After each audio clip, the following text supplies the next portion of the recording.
তোরা কি করছিস? আজকে আমরা একটা খেলা দেখাবো। কি খেলা?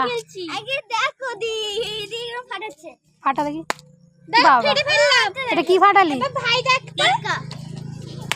এটা এই খেলাটার নাম হলো পটকা। পটকা এই তুই কোথায় যাচ্ছিস? ও দৌড়াচ্ছে আর কি করে। এইটাকে এই যে খেলাটাকে বলে পটকা। পটকা খেলা? খুব কাগজে বানানো যায়, খুব ইজি। কিরকম করে বানাচ্ছিস একবার বানা।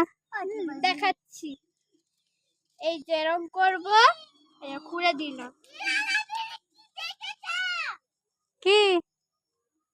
এই দেখো, এরকম খুললাম, এরকম এইরকম, এই এইরকম দিয়ে এরকম করে এরকম করব, দিয়ে করে এরকম ভাঁজ করে দেব, করে দিয়ে এইরকম করব। এই যে এরকম হয়ে গেল। ফাটা দেখি। ফু দিলাম, দিয়ে ফেটে গেল।